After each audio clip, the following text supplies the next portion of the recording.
نحمده ونصلي على رسوله الكريم اما بعد فاعوذ بالله من الشيطان الرجيم بسم الله الرحمن الرحيم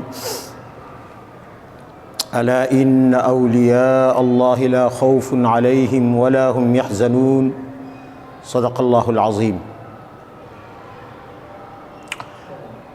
29 ربیع الاول 1443 ہجری، 5 نومبر 2021 کو آج ہم اور آپ جمعۃ المبارک کے حوالے سے جمع ہیں۔ جو آیت مبارکہ میں نے تلاوت کی ہے اس میں اللہ تعالیٰ نے اپنے خاص بندوں کا ذکر فرمایا ہے اور اپنے خاص بندوں کی نشانی ذکر کی ہے۔ گزشتہ دنوں پچھلے اتوار کو، بلکہ اتوار کی رات کو، ہفتے کے دن عشاء کے بعد 11:20 پر میرے سسر جو بہت بڑے عالم دین اور بزرگ تھے، اس دنیا فانی سے رخصت ہو کر حیات جاویدانی پا گئے۔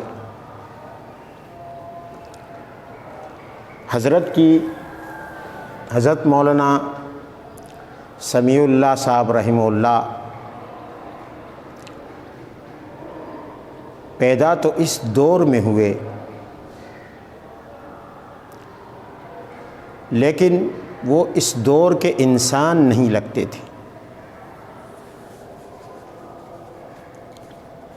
ان کی پوری زندگی اس بات کی گواہی دیتی تھی کہ موجودہ دور کے انسانوں میں جو خصلتیں پائی جاتی ہیں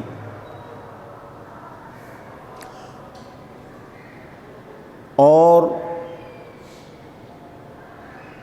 دنیا کی محبت، پیسے کی ہوس،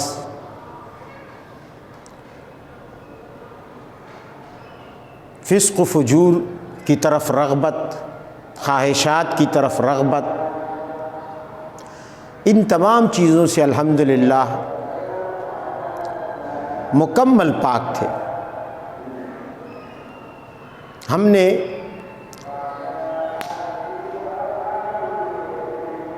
ان تمام برسوں میں جن میں ہم نے انہیں دیکھا، ان کے قریب رہے، ان سے ملاقاتیں ہوئیں، کبھی بھی ان کی زبان پر دنیا کا ذکر نہیں سنا۔ ہم نے کبھی ان کی مجلس میں دنیا کو ذکر کرتے ہوئے نہیں پایا۔ جب بھی بیٹھتے تو اللہ تعالیٰ کی دین کی بات کرتے،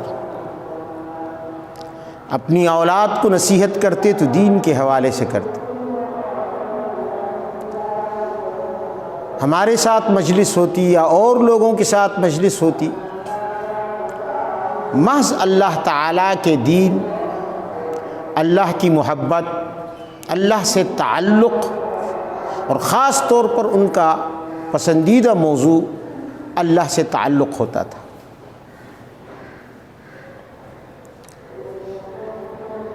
ایک حدیث میں آتا ہے، نبی علیہ الصلاۃ والسلام نے فرمایا الدنیا ملعون،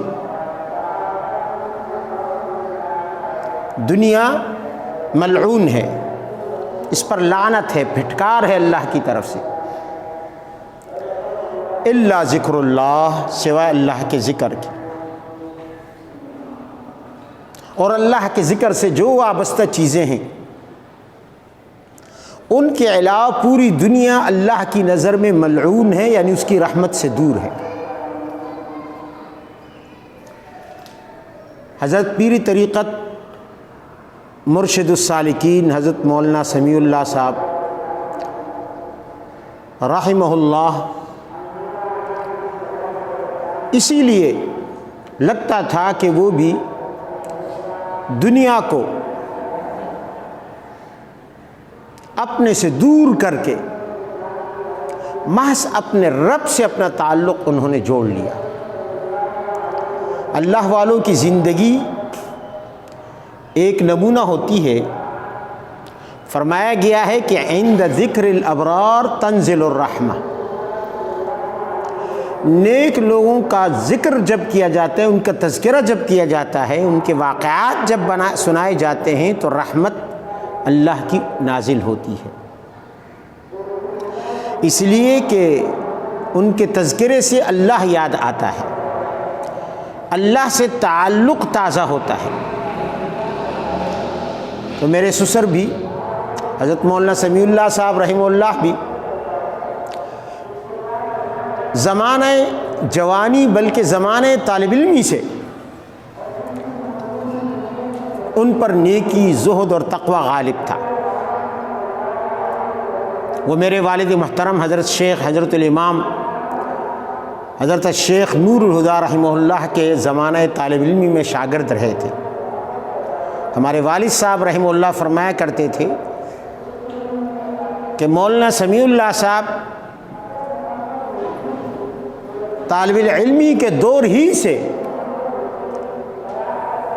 اکثر عبادت میں مشغول رہتے، نہ کسی کی غیبت، نہ کسی سے جھگڑا، نہ کسی سے حسد، بلکہ یا اپنے سبق پر توجہ دیتے اور یا پھر عبادت پر توجہ دیتے.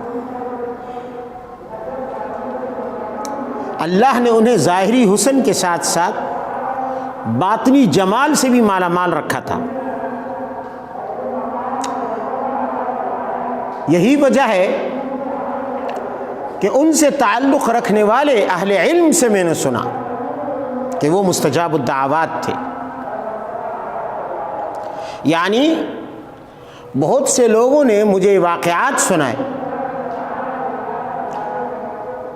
کہ ان سے ہم نے جس مقصد کے لیے بھی اللہ کے حضور دعا کروائی، اللہ نے ہمارا وہ پیچیدہ مسئلہ آنن فانن حل کر دیا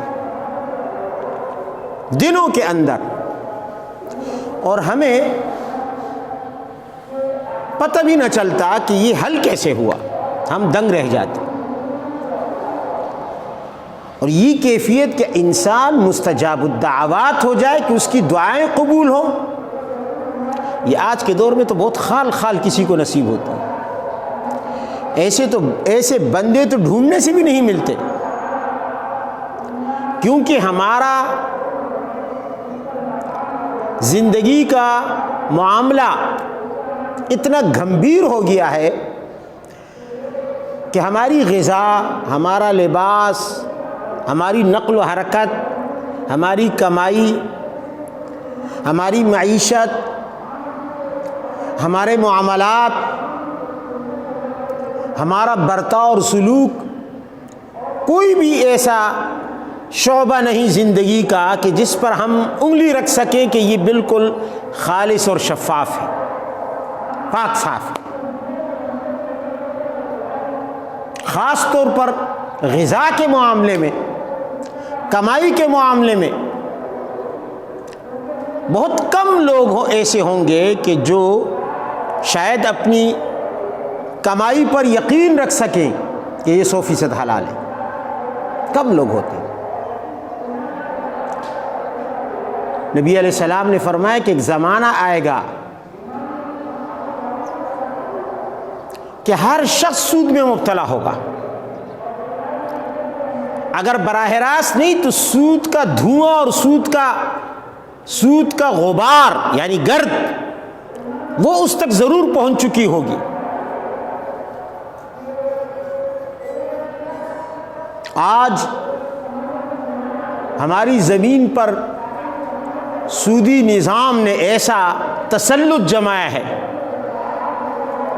ہر شہر، ہر گاؤں، ہر دیہات تک بینک پہنچ گئے. سودی نظام کو لے لے کر محلے محلے، گاؤں گاؤں، قریہ قریہ، کہ کوئی شخص اس کے دھوئیں سے بچ نہیں سکتا. یا تو اس سود کی آگ میں ڈائریکٹ پھنسا ہوا ہے اور یا پھر اس کے دھوئیں سے متاثر ہے. یہی وجہ ہے کہ ہماری دعائیں بے اثر ہو جاتی ہیں. ہم دعائیں مانگتے ہیں قبول نہیں ہوتی. اور معاشرے میں اگر کوئی ایسا بندہ کسی کو نصیب ہو جائے کہ جس کی دعائیں قبول ہوں تو وہ تو بہت خوش قسمت انسان ہے. خود مستجاب الدعوات ہونا تو ایک طرف، اگر کسی کو ایسا بندہ بھی کہیں مل جائے. مجھے بعض حضرات نے بہت عجیب عجیب واقعات سنائے ان کے بارے میں، حضرت کے بارے میں، کہ اللہ نے کس طرح ان کا اللہ سے ایسا تعلق بن گیا کہ وہ ہاتھ اٹھاتے، ہم اپنی مشکل عرض کرتے، وہ کہتے ہاتھ اٹھا دو. ہاتھ اٹھانے کے بعد بس ہاتھ اٹھانے کی دیر ہوتی، واپس ہم جب گھر پہنچ چکے ہوتے تو اگلے دن اس سے اگلے دن وہ مسئلہ حل ہو چکا ہوتا. ایسا مقام، ایسی صفت، ایسی خصلت آج کہاں کسی کو مل پاتی ہے. یہ تب ہوتا ہے کہ جب انسان مخلوق سے کٹ جائے. مخلوق میں رہتے ہوئے ایسا نہیں کہ جنگل چلا جائے، اولاد کو چھوڑ دے، بیوی کو چھوڑ دے، بہن بھائیوں کو، رشتہ داروں کو، والدین کو چھوڑ دے اور پڑوسیوں کو چھوڑ دے اور جنگل چلا جائے. نہ، شریعت یہ نہیں کہتی. انسانوں کے بیچ میں رہتے ہوئے اس کا دل، اس کا تعلق، اس کے قلب کا تعلق وہ انسانوں سے نہ ہو، ٹوٹ چکا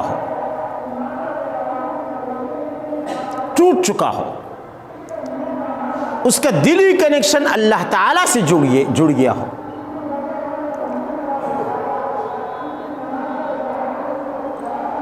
حضرت احمد نے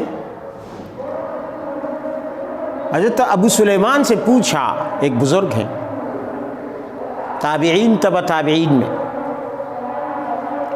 ان سے پوچھا کہ کیا بات ہے کہ ایک وقت تھا کہ ہم آپ کو دیکھا کرتے تھے کہ آپ اولیاء اللہ سے، اللہ والوں سے بڑی محبت کرتے تھے،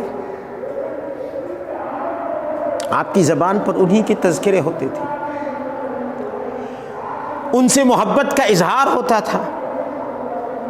لیکن پھر ایک وقت ایسا آیا کہ آپ کی زبان سے ہم نے اللہ والوں کا ذکر اور ان سے محبت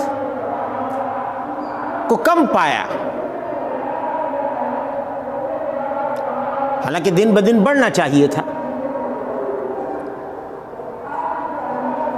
تو آپ نے بڑا عجیب جواب دیا. فرمایا حضرت ابو سلیمان رحمہ اللہ نے کہ یہ وقت کی بات ہوتی ہے، اولیاء کے، اللہ والوں کے تذکروں سے ایک وقت ایسا آتا ہے کہ جب انسان اور انسان کا دل ترقی کر کے اللہ کے ماں سوا تمام کی محبت اس کے دل سے نکل جاتی ہے، پھر اس کا دل صرف اللہ کی محبت میں مشغول ہوتا ہے. حضرت ابراہیم علیہ السلام کو اللہ نے خلیل فرمایا نا، واتخذ اللہ ابراہیم خلیلا. خلیل کس دوست کو کہتے ہیں کہ جب اس کی دوستی دل کے اندر آ جائے تو پھر کسی اور دوستی کے لیے جگہ باقی نہ رہے. نبی علیہ السلام نے فرمایا، لو کنت متخذا خلیلا لاتخذت ابا بکر خلیلا. اگر میں کسی کو خلیل والا دوست بنانا چاہتا، خلیل کے درجے پر فائز کرنا چاہتا، تو میں انسانوں میں صرف ابو بکر کو اپنا خلیل بناتا، کہ یہ اس قابل ہے کہ اس کی دوستی جب دل میں آ جائے تو پھر دل میں کسی اور کی دوستی کے لیے جگہ باقی نہ رہے. لیکن فرمایا کہ میں نے اپنے رب کو اپنا خلیل بنا دیا ہے، میرے دل میں اب اللہ کے سوا کسی اور کی محبت سما نہیں سکتی. اللہ سے اتنا تعلق بن جائے. تو ہمارے حضرت رحمہ اللہ، حضرت مولانا سمیع اللہ صاحب، ان کے دل کی بھی یہی کیفیت ہم نے دیکھی، اتباع سنت میں بہت اعلیٰ مقام پر۔ اور پھر ہم نے دیکھا کہ اپنے علاقے میں مجال ہے کہ رسم و رواج اور میوزک اور گانا اور بجانا ان کے علاقے میں کوئی کر سکے، غیرت اور حمیت اور شجاعت کا پیکر تھے۔ پورے علاقے میں انہوں نے کبھی کیبل کی اجازت نہیں دی، کبھی کسی شادی میں ناچنے والیوں کی اجازت نہیں دی، میوزک کی اجازت نہیں دی، اور اگر کہیں کوئی اس طرح جرأت کر دیتا تو آپ جا کے اس کے تمام پروگرام کو درہم برہم کر دیتے، اس کی موسیقی کے آلات کو توڑ دیتے اور ناچنے والوں کو مار بھگاتے۔ اللہ کے لیے ہم نے آپ کو غصہ دکھاتے ہوئے دیکھا۔ یہ اللہ والوں کی شان ہوتی ہے کہ ان سے اللہ کی ذرہ بھر نافرمانی برداشت نہیں ہوتی۔ ایسے صوفی نہیں ہوتے کہ بس دنیا جو کچھ کرتی رہے اور یہ دیکھتے رہیں کہ ہر ایک کو اپنی اپنی قبر میں جانا ہے۔ یہ اللہ کا ولی نہیں ہو سکتا جو منکرات دیکھے اور اس کے خلاف آواز نہ اٹھائے۔ اور وہ تو آواز کیا، وہ تو عملاً جہاد بالید کیا کرتے تھے۔ پورے علاقے میں الحمدللہ انہوں نے اپنے علاقے کو منکرات سے پاک کر دیا تھا۔ شادی بیاہ کے دنوں میں خاص طور پر کوئی شخص خلاف سنت شادی کرنے کی جرأت نہیں کر سکتا۔ یہ ہوتی ہے اللہ والوں کی شان۔ ایسا نہیں ہے کہ وہ دنیا سے کٹ جائیں، ایسا نہیں ہے کہ وہ بالکل لا تعلق ہو جائیں اور دنیا کے معاملات میں دخل نہ دیں۔ ہاں، دخل دے اللہ کے لیے۔ ان کی ہر حرکت، ان کا ہر قدم صرف رب کی رضا کی خاطر، اور یہی ہمارے حضرت کی شان تھی رحمہ اللہ۔ اور ایسے عجیب کہ بالکل دنیا کے معاملات میں اگر ہم دیکھتے، باوجود عقل مند ہونے کے اور کاروباری تجربہ رکھنے کے باوجود بھی ایسے انجان بن جاتے جیسے ہم سمجھتے کہ یہ دنیا کے معاملات جانتے ہی نہیں۔ یعنی دنیا سے بے رغبتی، دنیا سے نفرت، دنیا سے زہد، اس کا یہ عالم ہوتا کہ وہ اپنے آپ کو بالکل انجان بنا لیتے، حالانکہ انہوں نے تجارت بھی کی اور پوری امانت و دیانت کے ساتھ کی۔ نبی علیہ السلام نے فرمایا نا، التاجر الصدوق الامین، جو سچا اور امانت دار تاجر ہوتا ہے اس کا حشر انبیاء اور صدیقین کے ساتھ ہوتا ہے۔ آج ہماری تجارت جھوٹ سے، دھوکے سے، ملاوٹ سے، حرص سے، ہوس سے، لالچ سے، طمع سے، جھوٹی قسموں سے پاک نہیں ہے، دو نمبری سے، بلکہ دو نمبری کر کے اس پر فخر کر لیتے کہ ہم نے دوسرے کو بیوقوف بنا دیا، حالانکہ خود بیوقوف بن رہے ہوتے ہیں۔ ہمیں نہیں معلوم کہ ہم اپنے بچوں کو حرام کھلا رہے ہیں، ہمیں نہیں معلوم کہ ہم اپنے لیے جہنم خرید رہے ہیں۔ دوسرے مسلمان کی جیب کا نقصان کر کے، اس کی دنیا کا نقصان کر کے ہم نے اپنی آخرت تباہ کر لی، تو بے وقوف وہ بنا یا ہم بنے؟ وما يخدعون الا انفسهم وما يشعرون، قرآن کے الفاظ کی اصطلاح میں۔ تو میں عرض یہ کر رہا تھا کہ حضرت ہمارے سسر محترم مولانا سمیع اللہ صاحب رحمہ اللہ ایک ایسے اللہ والے تھے کہ ان کی وفات کے بعد پھر ان کی قدر آئی، پتہ چلا کہ کیسے اس دور میں اللہ والے ہوتے ہیں اور عجیب ان کی شان ہوتی ہے۔ حضرت عیسیٰ علیہ السلام اور حضرت یحییٰ علیہ السلام ان کے ایک عجیب واقعہ ہے کہ اللہ والے دنیا میں ہوتے ہوئے بھی دنیا سے بے خبر ہوتے ہیں. جیسے ہمارے حضرت تھے کہ دنیا میں رہتے ہوئے، دنیا میں وقت گزارتے ہوئے بھی ان کے بارے میں یہ محسوس نہیں ہوتا تھا کہ یہ اس دنیا کے انسان ہیں. حضرت عیسیٰ علیہ الصلاۃ والسلام اور حضرت یحییٰ علیہ الصلاۃ والسلام دونوں ایک ہی وقت میں پیغمبر گزرے ہیں، رشتہ دار ہیں، آپس میں کزن تھے. حضرت عیسیٰ اور یحییٰ راستے پر جا رہے ہیں. یہی حضرت ابو سلیمان کی روایت ہے. حضرت ابن ابی الحواری ان سے روایت کرتے ہیں کہ حضرت ابو سلیمان نے فرمایا کہ حضرت عیسیٰ علیہ السلام اور حضرت یحییٰ علیہ الصلاۃ والسلام راستے پر تشریف لے جا رہے تھے. چلتے چلتے اچانک حضرت یحییٰ علیہ السلام کو ٹکر لگ گئی. کسی سے ٹکر لگ گئی تو حضرت عیسیٰ علیہ الصلاۃ والسلام نے حضرت یحییٰ سے فرمایا لقد اصبت اليوم خطیئۃ ما اری اللہ یغفرها لك ابدا. اے یحییٰ، آج تو نے ایسا گناہ کر لیا کہ میں نہیں سمجھتا کہ اللہ آپ کو کبھی بخش دے گا.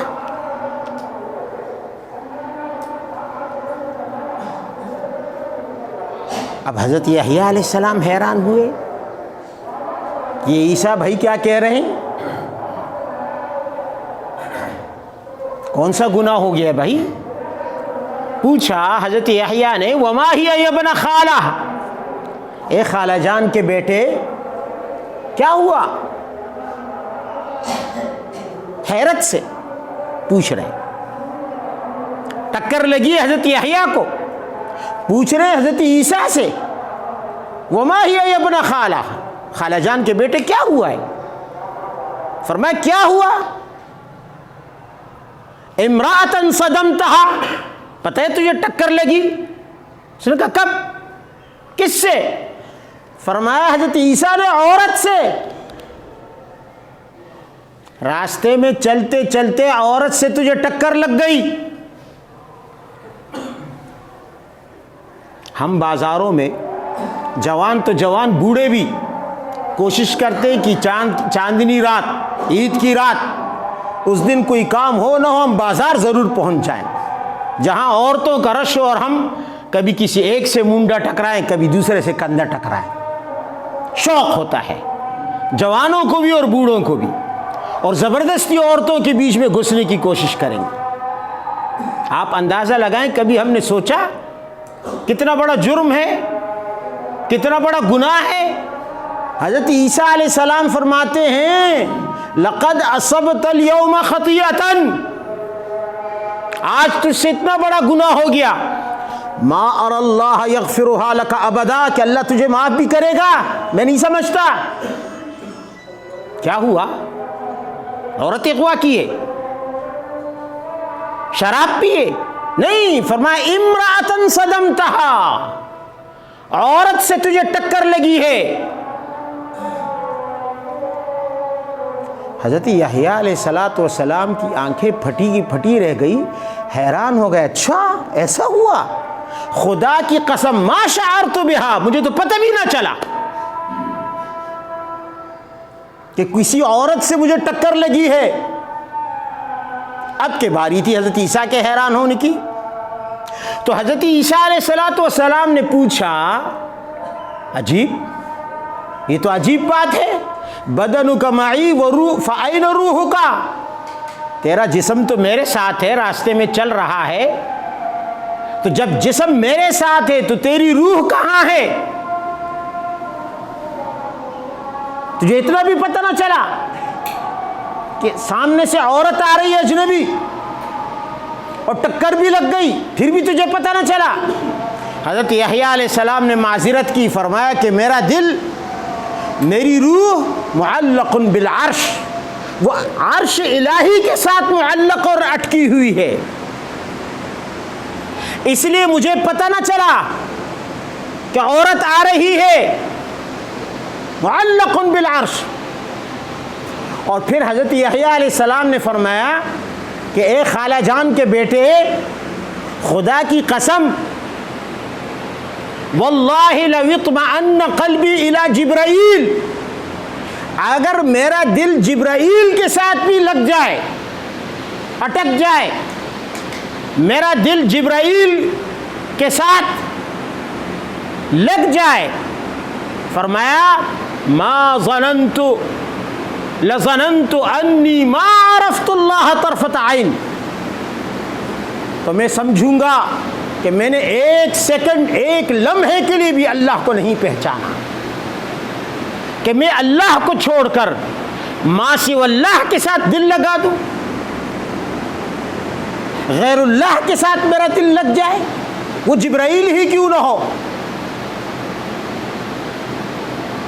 اس لیے مجھے پتہ نہ چلا، میں دنیا سے اتنا کٹا ہوا تھا، اپنے دل اور اپنی روح اور اپنی جان اور اپنے دماغ اور ذہن اور خیالات میں اللہ ہی کو سوچ رہا تھا، اللہ ہی سے میرا تعلق جڑا ہوا تھا، میرا باطن مکمل اللہ تعالیٰ کے ساتھ اس کی محبت میں مبتلا تھا، اس وجہ سے مجھے زمین پر چلتی ہوئی عورت سے ٹکرانے کا احساس نہیں ہوا۔ یہ ہوتے اللہ والوں کی شان کہ دنیا میں ہوتے ہوئے بھی، انسانوں سے ملتے ہوئے بھی وہ لگتے ہیں کہ وہ اس دنیا کے نہیں ہوتے، اس لیے کہ ان کا باطن، ان کا دل و دماغ یہ اللہ تعالیٰ کے ساتھ مشغول ہوتا ہے۔ تو ہمارے حضرت بھی ایسے تھی، اللہ تعالیٰ انہیں کروٹ کروٹ جنت الفردوس میں اعلیٰ مقام نصیب فرمائے۔ وآخر دعوانا ان الحمد للہ رب العالمین۔